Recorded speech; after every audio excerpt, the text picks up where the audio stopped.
There are moments that will forever change who we are.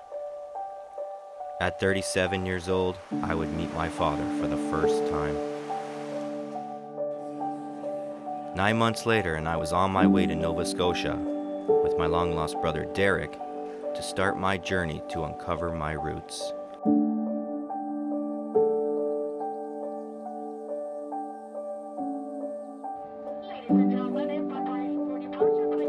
I was about to discover a side of myself I never thought I'd know.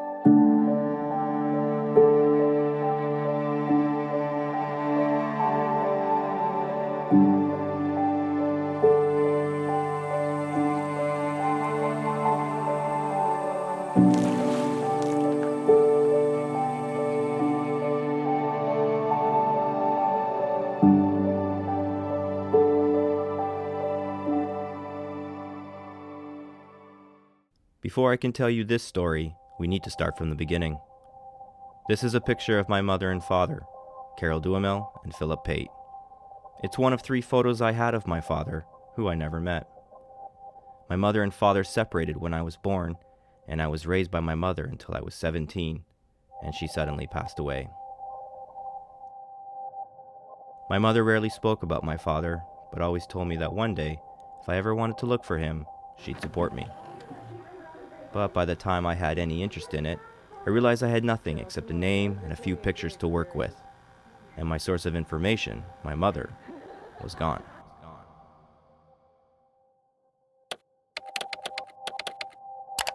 I tried to find him for many years.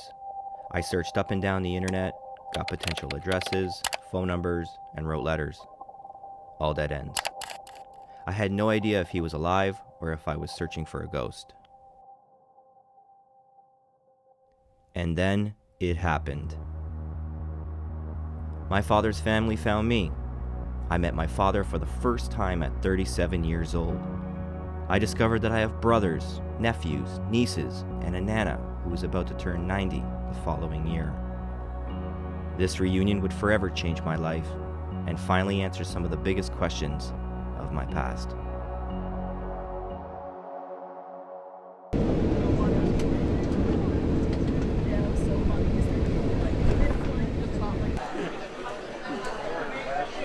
This is Janet, my father's wife, and the one who found me. She was so excited meeting us at the airport that she greeted us with flags of our ancestry. That's my father, Phil. It still feels surreal each time I'm with him. Now we're here in Nova Scotia, on our way to River Bourgeois. 9 months ago, I didn't know he existed.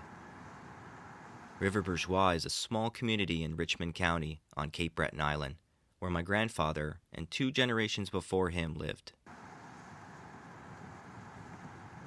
One of the first things my father told me about my ancestry is that I am 10th generation Canadian.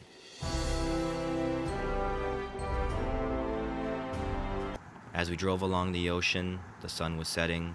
It was so peaceful. I thought about my mother and wondered what she would think, if she would be happy for me. We arrived at the family home on Pates Lane in River Bourgeois. The street is named after my father's family. My 3rd great-grandparents, Amable and Henriette Pate, owned a lot of the land in this area. The house backs onto False Bay, which channels into the North Atlantic Ocean. The house was originally built for Hyacinth and Eldon Pate, distant cousins, and it was this house that gave residence to a young lady named Marion McLean, who was beginning her career as a schoolteacher. One winter day, a young man named Louis Pate came to visit, and their lives would forever be changed. They would wed in the winter of 1956, and 2 years later have a son named Philip.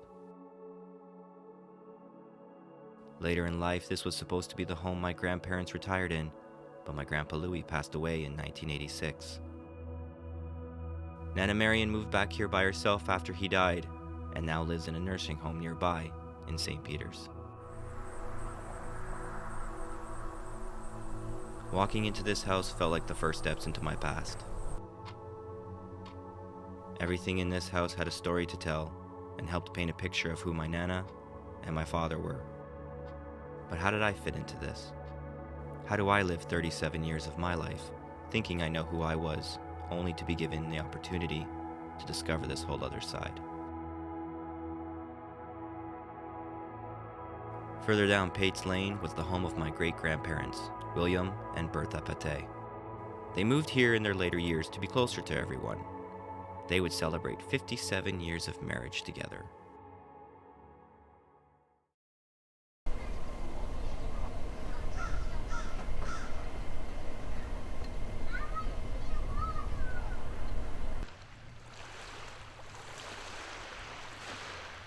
It's been pretty special getting to know Derek. We are almost 6 years apart, but I can see so many similarities. Our sense of humor, our love for coffee and cameras. When we talk, it seems like we've known each other forever, and it's only been less than a year. Derek loves fishing, and he's really good at it. I never got into fishing, but I really enjoy watching him. Yeah. He's right along. There he is. Keep going, keep going. Keep going, keep going. Shh. That's alright. Good. So we can meet him at the church.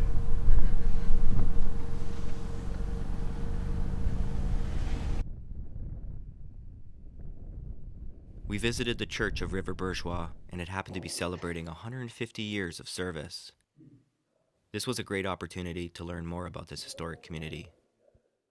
River Bourgeois was settled in 1714 when 24 Acadians were given permission by Louisbourg to settle in River Tillard. In a survey of Cape Breton in 1811, there were 19 families in River Bourgeois with these surnames. Almost all these names make up the roots of my ancestry tree.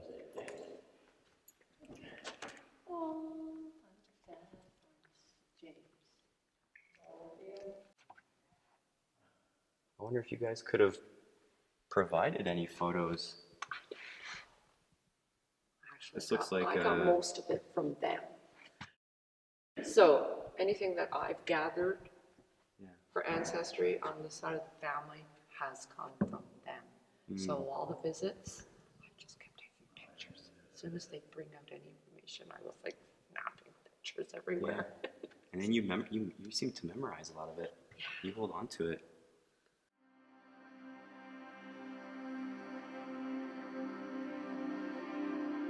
But it was just outside the church where I would get introduced to some family members.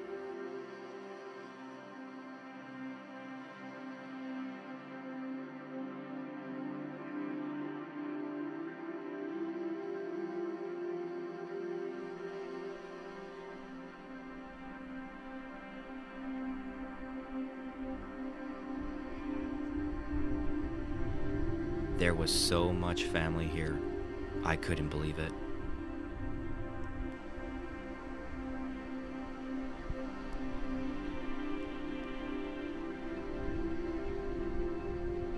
There was no way I could have prepared myself for something like this, for this much history.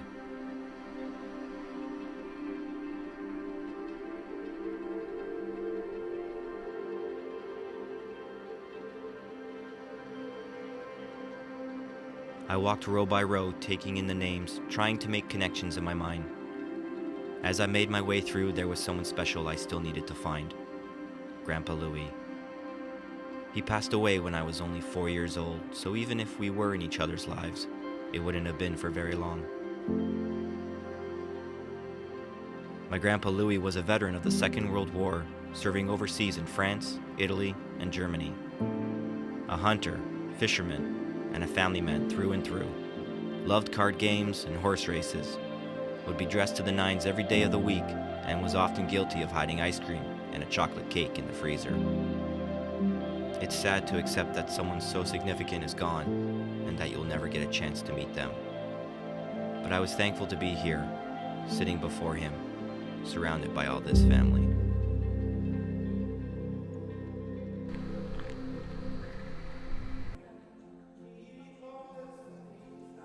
The most significant reason for my visit to Cape Breton was to meet my Nana Marion. In a few months, she would be celebrating her 90th birthday.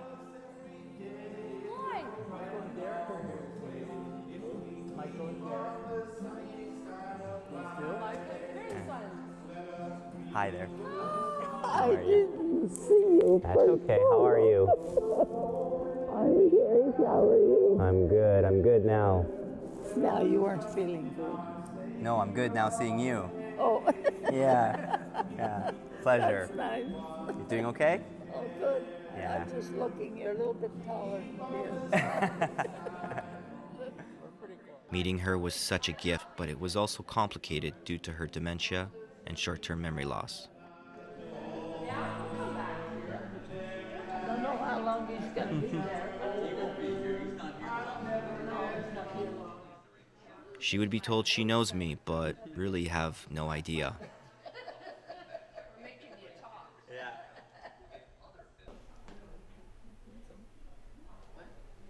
It was wonderful and altogether sad at the same time. I wish she knew how significant this was for both of us, and how many years I had waited to meet her.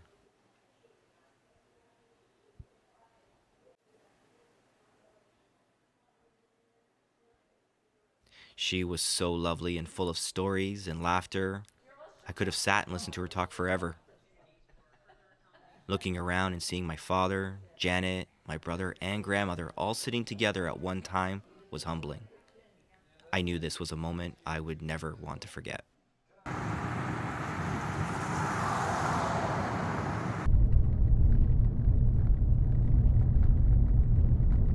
We are going to find the McLean homestead, not property. Hopefully we can find it today. It's right on the big Bredor Lake, and it's quite a sight. You walk in through the old road, the old McLean Road, off of this Corbett Road, and as you go through the bushes, it'll kind of open up and you'll see the old homestead there sitting on the lake. It's beautiful.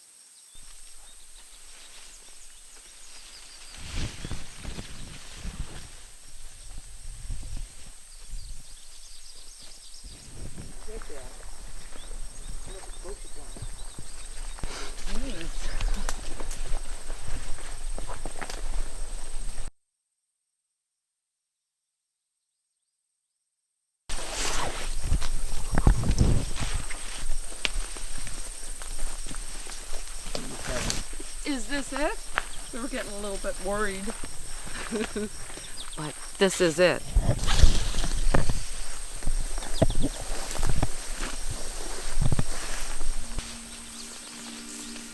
And there it was, still standing, the home of my great-grandparents Stephen and Anne McLean. This house would be my Nana Marion's childhood home, along with her 8 siblings. The house was left uninhabited after my great-grandfather passed away in 1981, 8 days after I was born.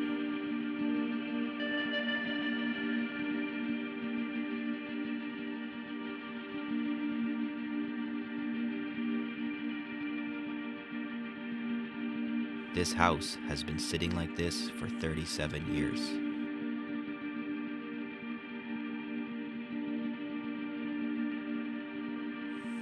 It was so sad to see the house that was so significant to my family in this condition. To see what time and weather has inflicted over the years. To see nature taking back over.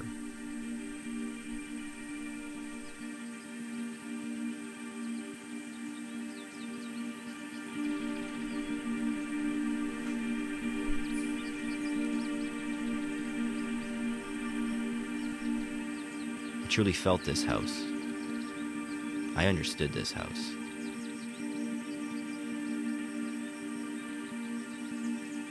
Yeah, when I was 9 years old, 10 years old, I watched the moon landing here on a little black and white TV. Blurry.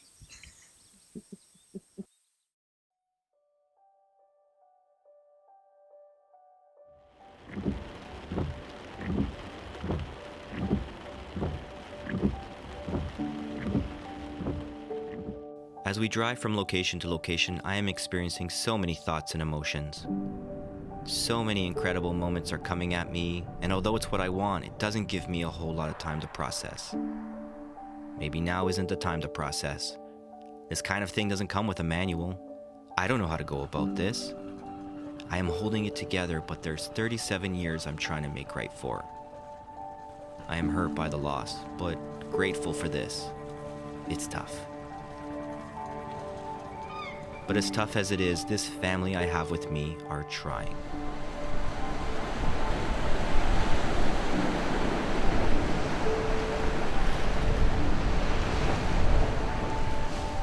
Jan has been wonderful during this time. She has become our family historian and has helped me build my family tree. Everywhere we go, she explains how it all connects to me. I see Jan as the miracle in all of this. From being the one who found me and reaching out, she has been the glue connecting all of us. So loving and generous, I'm truly grateful for all that she's done.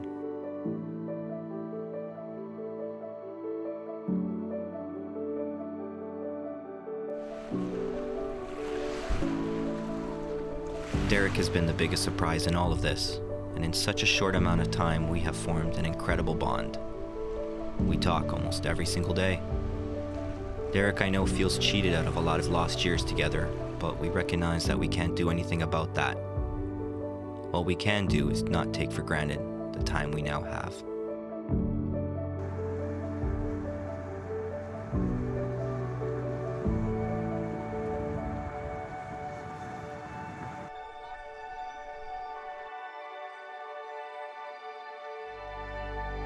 The biggest mystery in my life, now next to me.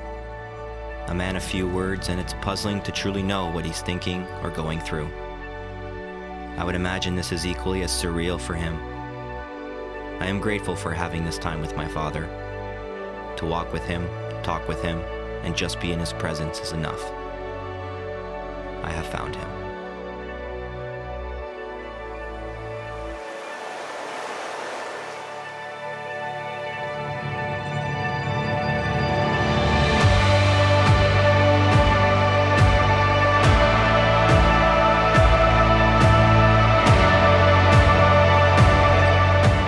This time spent in Cape Breton has been life-changing.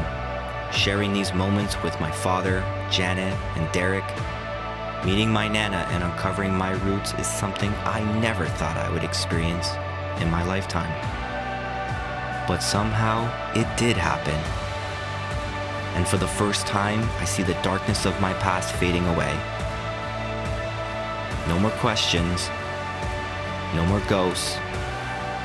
I can move forward proudly knowing who I am, and do so with my new family.